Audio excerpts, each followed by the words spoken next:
오늘 우리 사도행전 96번째 시간이고요. 우리 말씀 제목 한번 읽어볼까요? 시작.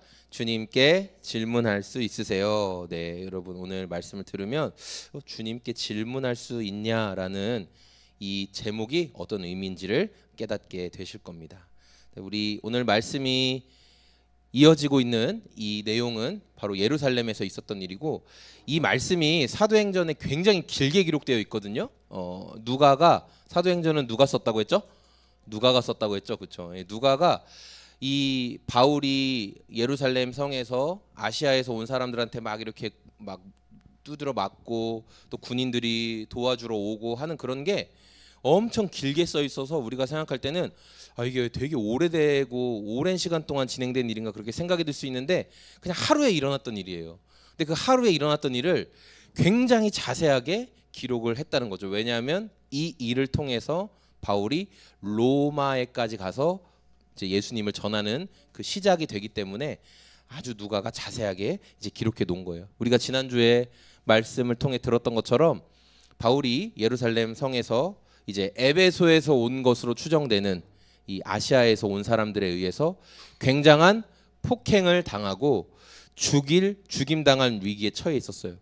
바울도 손이 묶이고 도저히 살아나갈 방법이 없었는데, 그때 하나님의 구원의 손이 임했죠. 누가 바울을 구원해 주러 왔어요? 도와주러? 로마의 군인들이, 맞아요. 로마의 군인들이 바울을 구해주러 왔어요. 그런데 이 로마의 군인들이 바울을 구해주러 온 이유는 그 사람 바울이야, 특별한 사람이야, 복음을 전하는 사람이야, 그래서 구원해주러 온 게 아니고, 예루살렘 성 안에서 어쨌든 큰 소동이 일어났다.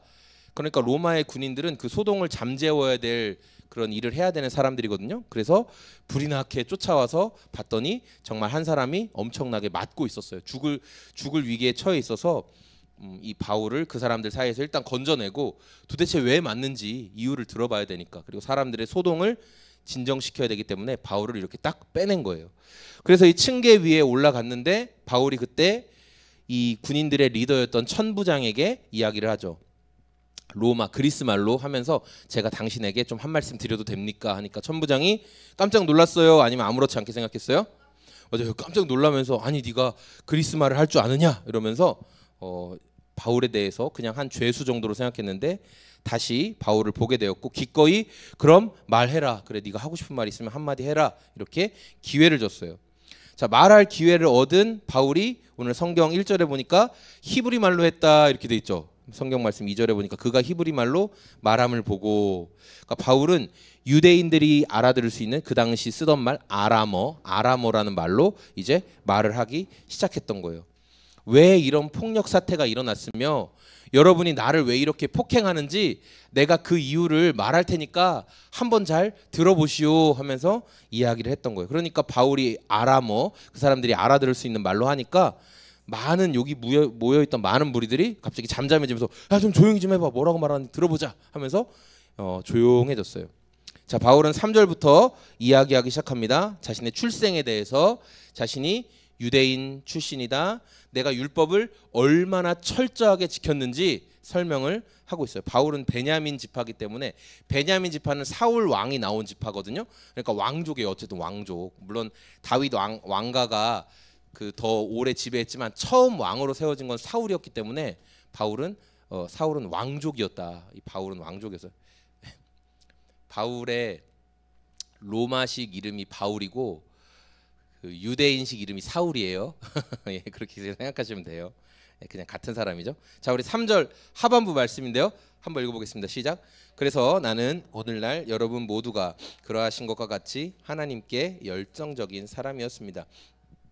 바울은요, 지금 자기를 막 폭행하고 때린 사람들에 대해서 뭐라고 얘기하고 있냐면은 나도 당신들처럼 과거에는 이렇게 하나님께 열정을 가지고 있는 사람들이었습니다 하면서, 지금 여러분이 나를 때린 것은 하나님에 대한 열정 때문입니다. 하나님에 대한 열정 때문입니다 라고 말을 하고 있었던 거예요.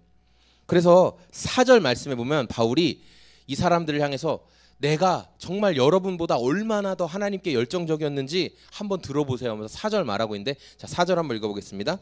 나는 이 도를 따르는 사람들을 박해하여 죽이기까지 하였고 남자든 여자든 가리지 않고 묶어서 감옥에 넣었습니다.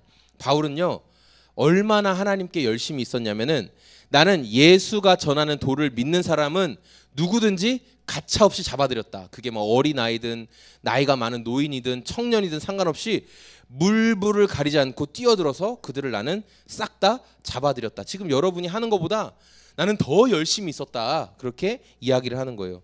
그러면서 바울은 너희들이 지금 나를 때리고 이렇게 폭력적인 행동을 보인 것에 대해서 내가 이해한다. 그렇게 얘기하는 거예요.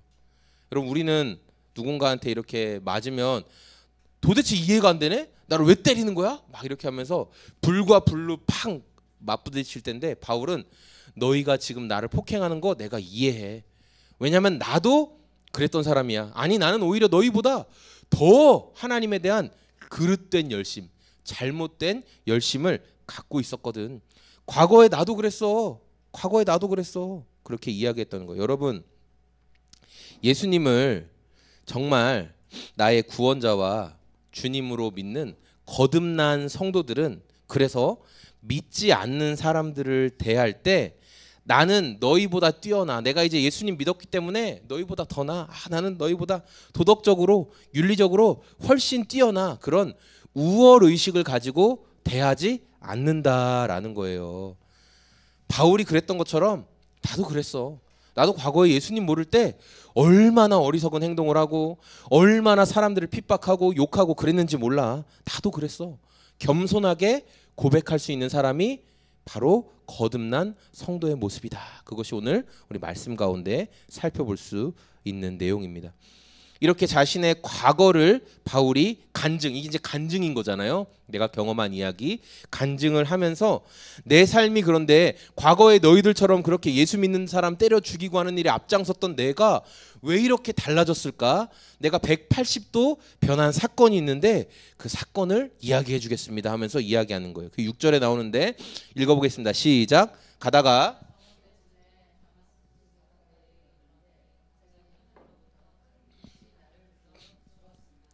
바울이 이제 예수님을 잡으려고, 예수님을 믿는 사람들을 잡으려고 유대인의 대제사장, 종교 지도자들에게 이제 딱 문서를 받았어요. 예수 믿는 자들을 다 잡아도 좋다. 너에게 권세를 준다. 이렇게 문서를 받고 이제 신나서 마치 사냥꾼이 사냥감을 추격하듯이, 우리 지난번에 설교할 때 이런 내용 했었죠. 바울이 사냥꾼이 되어가지고 이제 예수님 믿는 사람들은 바울의 사냥감인 거예요. 그래서 마구마구 뜨그닥뜨그닥 뭐 말을 타고 갔을 수도 있고 낙타를 타고 갔을 수도 있고, 어쨌든 빨리, 최대한 빨리 가려고 막 그 흩어진 성도들을, 곳곳에 흩어진 성도들을 잡으려고 막 추적하고 있었어요. 그런데 이 성도들을 잡아 가두는데 혈안, 눈이 완전히 피로 충혈될 것처럼 눈이 빨갛게 돼서 막 달려가던 바울에게 이제 다마스쿠스란 지역에 그쪽에 있는 그리스도인들을 잡으러 가던 중이었거든요. 다 와가요. 이제 다 왔어요. 좀만 더 가면 돼요. 자, 그런 상황 가운데 하늘에서 큰 빛이 바울을 향해 쫙 비춰지고 바울이 더 이상 서 있을 수 없어서 땅에 엎어졌거든요. 그때 하늘에서 빛과 함께 소리가 들렸다. 이렇게 말하고 있어요. 우리 7절 말씀 같이 읽어보겠습니다.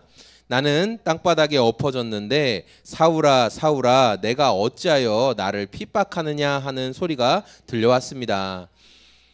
바울이 분명히 알아들을 수 있는 분명한 말로 너 왜 나를 핍박하느냐, 그의 이름을 정확히 부르셨어요. 사울아 사울아. 그러니까 이제 바울이죠. 바울아 바울아 이렇게 부른 거예요. 너 왜 나를 핍박하니? 그러면서 분명하게 말씀하시는 거예요. 그래서 이 어리둥절하게 있는 바울에게 다시 한번 바울이 도대체 누가 나한테 말하는 거지? 그래서 바울이 그분에게 질문하시는 내용이 8절에 나오는데 8절 읽어보겠습니다. 시작. 그래서 내가 주님 누구십니까? 하고 물었더니 그는 나에게 대답하시기를 나는 내가 핍박하는 나사렛 예수다. 이제 구약 성경에 보면 가끔 천사들이, 하나님의 천사들이 나타나서 이제 그 어떤 선지자들에게 이야기를 하기도 하고, 또 우리 뭐 기드온 같은 뭐 그런 사람들, 사사들, 왕이 아직 없을 때 사사들은 그렇게 하나님의 천사를 만나고, 그리고 하나님의 천사를 만나면 아 내가 이제 죽는구나 하고 막 엎드려지고 무서워하고 막 그런 내용들이 나오거든요.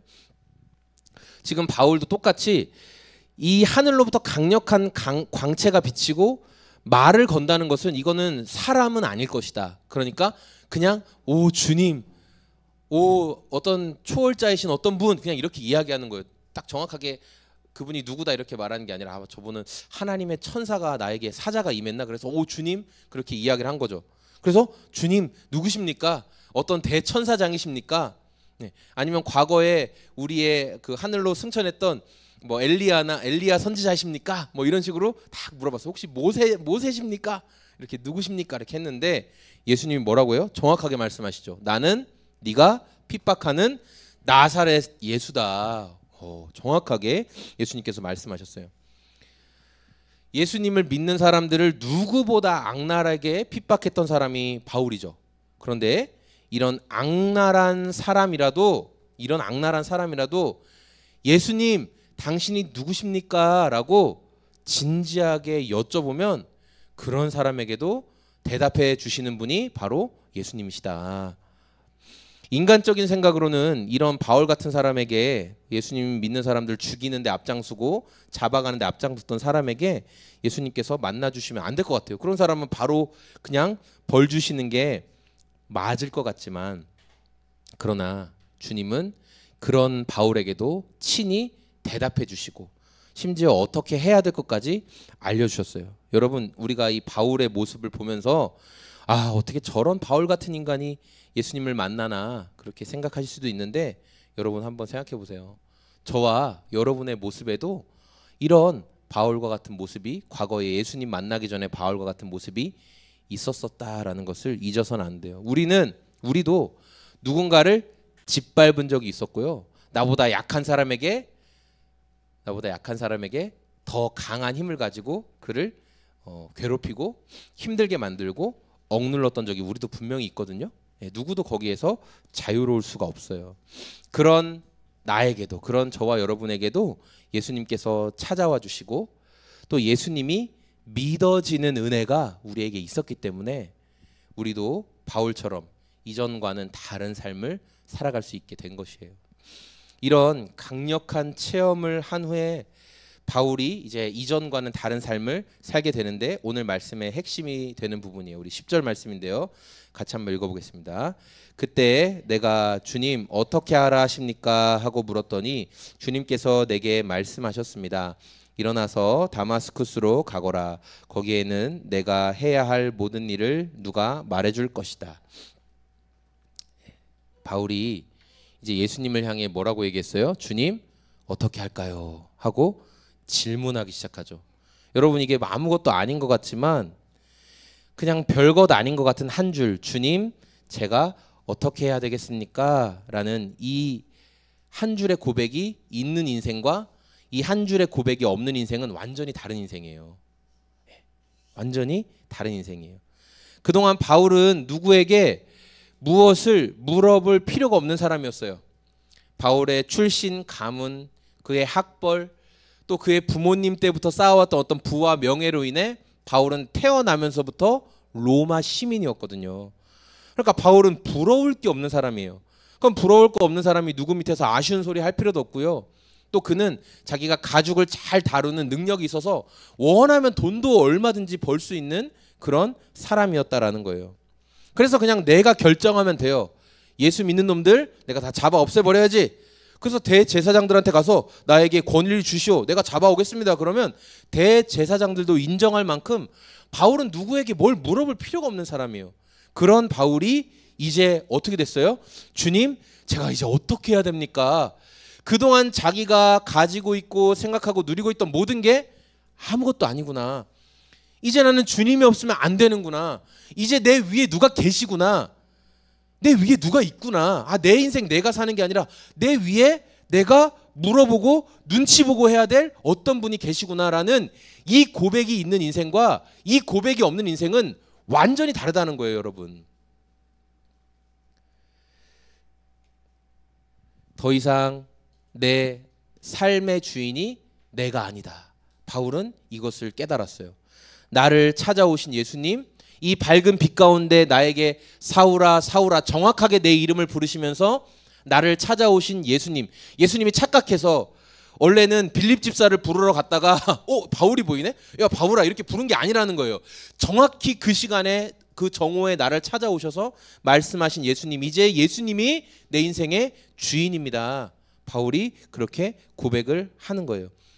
이게 바울의 삶이 결정적으로 변화됐다는 것을 보여주시는 거예요. 뭐 복음을 전하고 뭐 1차, 2차, 3차에 거쳐서 아시아와 유럽까지 그 복음을 전하는 바울의 놀라운 삶의 변화는 먼저 이 예수님이 내 인생의 주인이라는 고백이 있기 때문에 가능했던 거예요. 그거 없이는 이런 일이 벌어지지 않는 거죠. 내가 아는 세상이 전부가 아니다. 내 위에 어떤 영적인 세계가 있고 그 세계를 통치하시는 주인이 계시구나. 그 주인이 누구다? 바로 나를 부르신 나사렛 예수님이시구나. 바울이 이 고백이 있었기 때문에 바울의 삶이 완전히 180도 변화될 수 있었다라는 거죠. 저는 오늘 이제 말씀을 마치면서 우리 소금제작소교회 모든 성도님들의 삶에 정말 이런 간증과 고백이 있었으면 좋겠어요. 어떤 간증, 어떤 고백? 내 위에 주인이 계셔. 내 인생 내가 다 결정하는 게 아니고, 내 인생 내 힘으로 다 되는 게 아니고, 내 위에 주인이 계셔서 내가 그분 좀 눈치를 봐야 되거든. 나는 내 뜻대로 사는 인생이 아니야. 누구 눈치 봐야 돼요? 로아 성도님 누구 눈치 봐야 돼요? 하나님 눈치 봐야 돼요. 맞아요. 하나님 눈치 봐야 돼요. 하나님. 그래서 질문하는 거예요. 하나님 제가 어떻게 하면 될까요? 예수님 제가 어떻게 하면 될까요? 예. 오늘 우리 그 칼럼에도 썼고 또 토요일 날 제가 장례식도 다녀오고 그 이야기를 짧게 썼는데, 그 성도님이 자기 아버님을 이렇게 보내면서 막 눈물 흘리면서 제일 안타까워했던 건 뭐냐면, 분명히 아버지에게 예수님 얘기도 하고 아빠 예수님 믿어야 돼 이렇게 얘기했는데, 워낙 연세도 많고 하니까 워낙 또 그런 선비 같은 분이어가지고 말로 표현은 못했지만 그래도 예수님에 대해서 진지하게 생각하시지 않았을까, 그런 소망을 가지고 계시더라고요. 저도 그분의 소망을 위로하면서 이야기했던 게 뭐냐면, 끝까지 함께 계셔주시는 분은 예수님밖에 없다. 예, 그 아버지가 홀로 이렇게 잠깐 집 비운 사이에 돌아가신 거예요. 이제 이렇게 혈관적인 문제로. 그러니까 그때 옆에 없어졌던 게 너무 미안했던 거예요. 그때 왜 CCTV 한 번만 볼 걸. 그걸 때문에 많이 슬퍼하셨는데, 그러나 끝까지 함께 계셔주시는 예수님밖에 없다. 예, 여러분 기회가 있을 때, 그래서 이렇게 매번 여러분에게 복음에 대해서 이야기하고 예수님에 대해서 이야기하고, 오늘 바울의 고백처럼 주님 제가 어떻게 할까요? 라는 이 질문은 누가 할 수 있어요? 예수님을 믿은 사람만 할 수 있는 거예요. 예수님이 계신지 인정하지 않는 사람은 이 질문을 안 하죠. 당연히 뭐 할 필요가 없죠. 그런데 이 질문을 할 수 있는 인생은 뭐예요? 예수님이 평생 동행해 주신 인생이라는 거예요. 내 위에 계신 주님이 계시다는 걸 인정하기 때문에 주님이 그 사람과 평생 동행해 주신다라는 거예요. 여러분에게 이런 영적인 감각이 살아나기를 원합니다. 예수님이 정말 계시는구나. 내가 예수님 눈치 봐야 되는구나. 내가 뭐 결정할 때 예수님께 자꾸 여쭤봐야 되는구나. 주님 제가 어떻게 할까요? 그렇게 주님께 질문해보고, 승거나 승민아 질문해보고, 그럼 주님이 알려주실까요? 안 알려주실까요? 아멘. 알려주세요. 주님이 알려주세요. 왜냐하면 바울처럼 그렇게 주님을 핍박하던 사람도 주님 누구십니까? 라고 물어보니까 나사렛 예수야 라고 대답해 주시잖아요. 그럼 정말 예수님을 알고 싶어서 예수님 정말 알고 싶습니다. 예수님 정말 제가 예수님 알고 싶습니다 라고 말하는 사람에게 예수님이 모른 척 하시겠냐는 거예요. 당연히 당신이 어떤 분이신지를 깨닫게 하시고 알려주시죠. 그런 경험, 그런 체험, 그런 간증이 있는 저와 우리 소금제작소 교회 성도들이 되었으면 좋겠습니다. 아멘. 네, 우리